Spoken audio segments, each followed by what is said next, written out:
Voici à quoi devrait ressembler le futur avion de combat européen.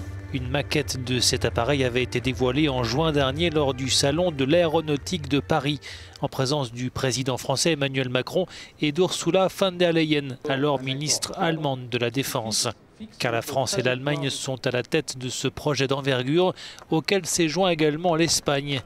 Une étape décisive vient d'être franchie avec le feu vert des députés allemands pour le déblocage de 77 millions d'euros de crédit. Une enveloppe qui va permettre de lancer la première phase de ce programme, baptisé SCAF, pour système de combat aérien du futur. Plus qu'un avion, c'est un système de défense connecté en réseau avec d'autres avions, drones, satellites ou des missiles pilotés à distance. L'avion sera en mesure de pénétrer des défenses anti-aériennes avec plus d'efficacité.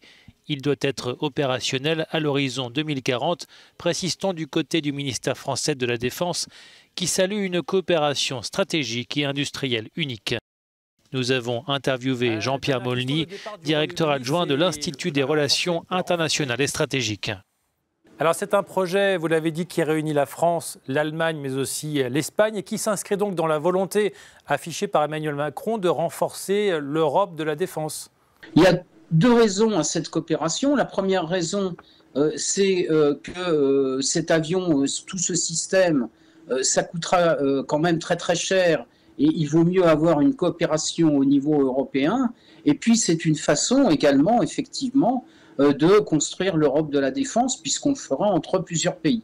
Il faut savoir que c'est une coopération que nous avions ratée pour la génération précédente d'avions en 1985, puisqu'aujourd'hui on a deux avions différents, le Rafale d'un côté et l'Eurofighter de l'autre. Alors Français et Allemands travaillent non seulement sur les avions du futur, mais aussi sur les chars du futur.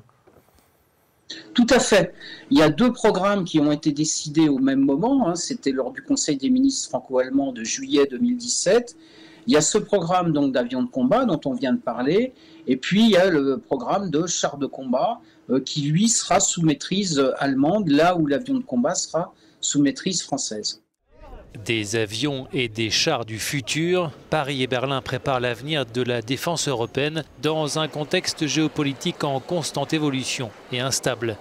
Emmanuel Macron a récemment proposé d'associer les Européens à la dissuasion nucléaire française pour mieux protéger les citoyens du continent face aux menaces protéiformes du monde moderne. Le président français devrait clarifier sa stratégie samedi à l'occasion de la conférence sur la sécurité de Munich.